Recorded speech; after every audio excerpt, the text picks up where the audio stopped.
may as well use it. So I guess let's go to Q&A, since that's what people are actually here for. Forgive me, I was not as on the ball as I usually am and did not write down who this was.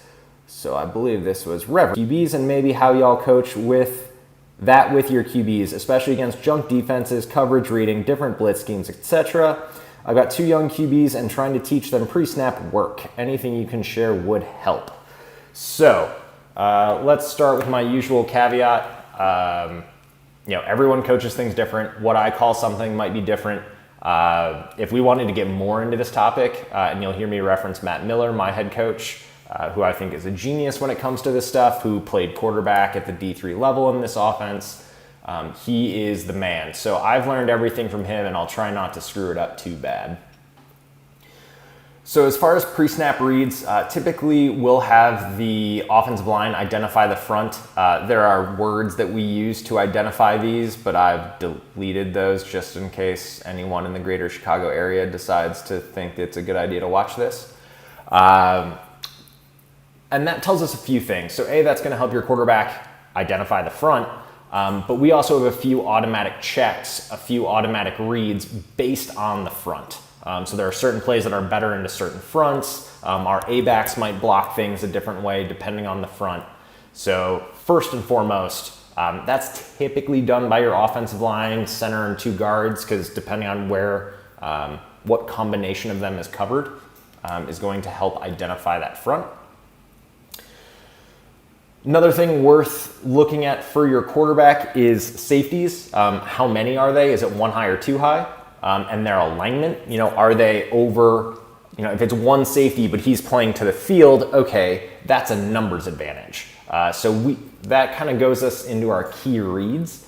So first thing is, if it's an option play, your quarterback's going to want to look at who are the guys he's reading, right? And if there's stunts, if there's quarterbacks going, being able to make that decision where his eyes need to snap on the snap of the ball.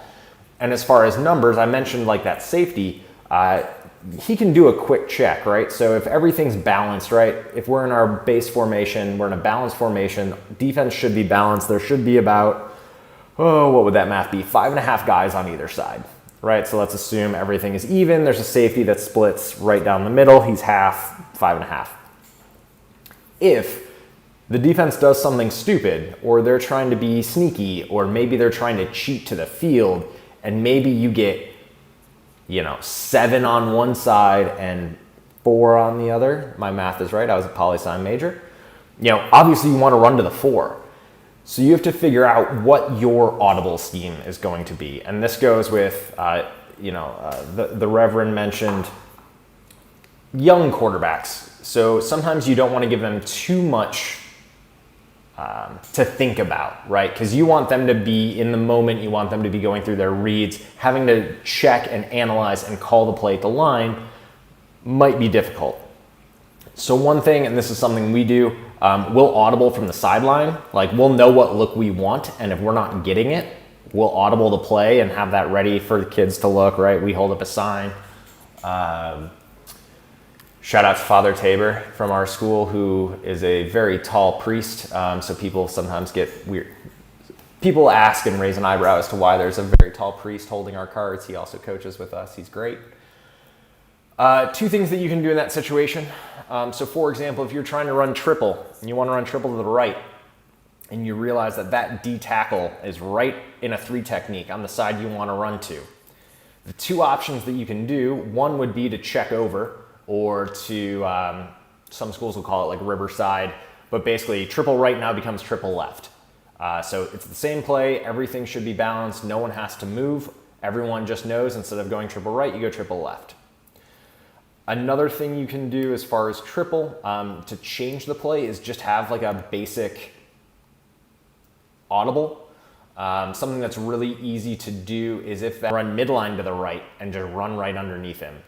You can do that with midline, you can do that with zone dive.